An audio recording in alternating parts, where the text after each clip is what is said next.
Halo, assalamualaikum warahmatullahi wabarakatuh. Balik lagi bersama saya Vansa Dwi Krisnadi di channel Web Coding Media. Oke, kita akan lanjut seri tutorial pembuatan aplikasi gudang ya. Yang kemarin kita sudah membuat kelas aktif.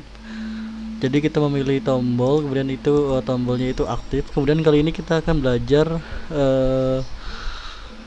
membuat database barang, kemudian kita akan merelasikan database barang tersebut dengan tabel lainnya ya. Nanti akan merelasi dengan tabel brand dan tabel merek, merek dan satuan ya.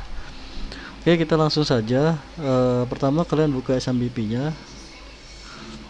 Kali ini kita nggak ngoding ya guys, teman-teman. Kita kali ini nggak ngoding, kita cuman kita cuman mana sih SMBP nya, sebentar.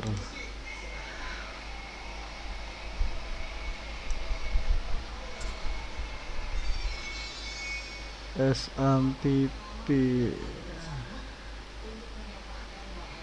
soal Windows. Nggak kesimpan dia, sebentar. Kita buka ke pertama dulu. Ada penjualan day. Nah, kemudian kalian sudah buka SMBP, nyalain ya start. Kalian klik aja di admin. Nah, kemudian kalian akan diarahin ke localhost PHP my admin. Kalian bisa juga ketik di sini kalau misalkan mau localhost kemudian slash PHP my admin, seperti itu. Nanti akan diarahkan juga ke sini. Oke, kemudian kita langsung ke database. Kalian pilih project kalian ya. Kalau di sini saya nama projectnya masih Expedia. Nah, di sini kita akan bikin tabel barang dulu. Di sini nanti tabel barang itu dia ada tabel satuan sama kategori. Kita bikin baru, nanti di sini tabel barang. Kemudian di tabel barang itu kita akan membuat yang pasti itu ada ID barang ya. ID barang kita kasih 4 aja lah ya. Kemudian ininya auto increment generate. Kemudian di sini ada barcode. Nanti kita butuh barcode ya, bakal buat barcode juga. Kemudian barcode-nya kita varchar saja. Kita kasih 100. Kemudian ada name barang atau name aja ya, name barang aja, name barang. Kemudian varchar kita kasih nilai 200. Kemudian ada tadi ID satuan ya, ID satuan sama apa tuh, kita cek dulu ya, saya lupa soalnya. Ada kategori ya, berarti ID satuan sama ID kategori ini kita kasih 3. Tambah lagi di sini ini ID kategori, kemudian kita kasih 3. Kemudian kita jangan lupa kasih ini ya, tanggal barang masuknya itu kapan, tanggal aja.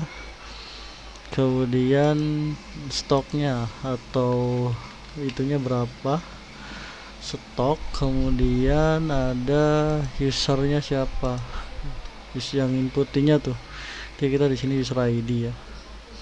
Oke, kita langsung saja. Di sini tanggal itu kita rubah jadi date teman-teman, date. Nah, date. Nah, kemudian di sini ada stok kita varchar saja 80 lah ya. Kemudian user ID kita kasih 3, 2 aja, 2. Kemudian di sini kita pakai current step map. Dan di sini sudah ya, sudah lengkap. Kita simpan datanya, save. Kita sudah buat nih tabel barangnya. Kemudian kita input dulu. Sebelum input kita buka di tabel kategori. ID kategori ada berapa? Ada 3 dan 4. Nanti kita di sini nanti 3 dan 4. Satu lagi di TB satuannya itu ada berapa? Kita cek dulu. Di sini satuan ada 1 dan 2. Oke, nanti di sini kita nanti barcode-nya misalkan 101 atau 102, 101 ya. Kemudian nama barangnya misalkan monitor Samsung. Kemudian di sini ada ID satuannya berapa, kita cek di sini ID satuan ID satuannya dia 1 ya, berarti di sini 1, kemudian di sini ID kategorinya 3, misalkan 3. Nah di sini kita tanggalnya, astaga ini salah, ntar saya benerin ya. Ini stoknya itu misalkan 10, user ID nya itu cek user ID nya 1 ya, di 1. Oke. Nah sudah ada nih satu data. Nah tadi ada kesalahan di bagian current step mapnya, itu bukan di stok ya, tapi di bagian ini, di bagian tanggal. Di tanggal di sini change kalian, kemudian defaultnya ganti jadi current time step map. Nah kemudian kita balik lagi ke browse ya. Di sini nggak ada satu data, kita nggak ngoding ya. Kalian pergi ke struktur di sini, kemudian di bagian struktur di relation view kalian klik ini. Nah kita akan menghubungkan tabel ini ya, tabel satuan sama tabel kategori. Berarti kalian di sini kolom, berarti di sini ID satuan, kolomnya satuan, database-nya itu dari Expedia, tabelnya itu TB satuan, pasti ID satuan gitu. Kalian save, nah nanti akan muncul seperti ini. Dan kalian di sini boleh pakai restrict atau cascade. Saya contohkan di sini pakai restrict dan cascade. Kalian save. Oke, kemudian kita pilih lagi ID kategori ya, di tabel Expedia misalkan. Dan kemudian di sini kategori pasti ID kategori. Oke sudah, kita sama ininya cascade, itunya restrict. Oke, kemudian kita cek di bagian browser, di browser sini browser. Nah kalian ketika kalian klik ini maka dia akan muncul KG. Nah di sini juga akan muncul makanan. Ketika saya klik ini maka dia akan mengarah ke 1 KG gitu, seperti itu. Dan kemudian saya klik ini dia akan ngarah ke 3 makanan. Kemudian kalian bisa cek di bagian tabel barang, di tabel barang, kemudian di bagian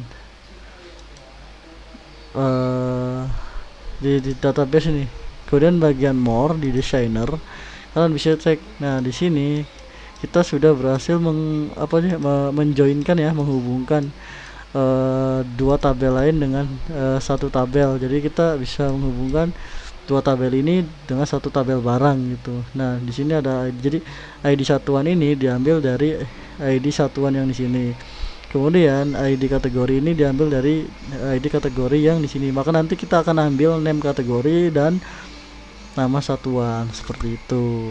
Jadi kita kali ini hanya belajar membuat desain atau relasi tabel ya, 3 tabel relasi dijoinkan. Kemudian kita juga belajar membuat tabel barang seperti ini.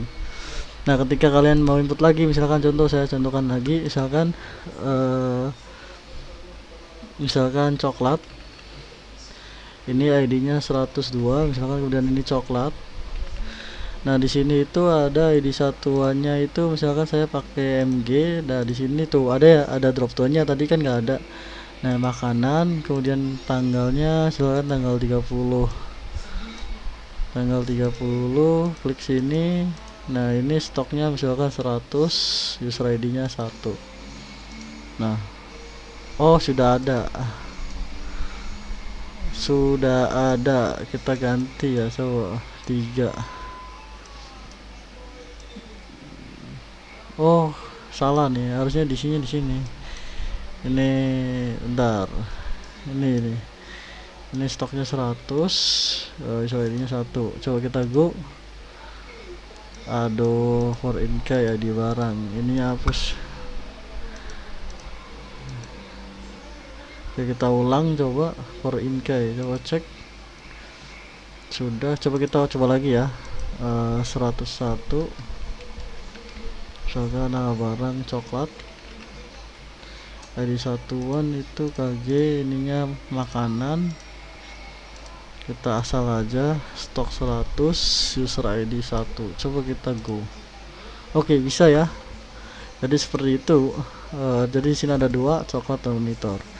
Oke, Untuk tutorialnya sampai di sini aja ya. Nanti kita lanjut di seri berikutnya menampilkan data barang tersebut di bagian website kita. Oke, saya tutup. Apabila ada salah kata atau perbuatan mohon dimaafkan. Wabillahi taufiq wal hidayah. Assalamualaikum warahmatullahi wabarakatuh.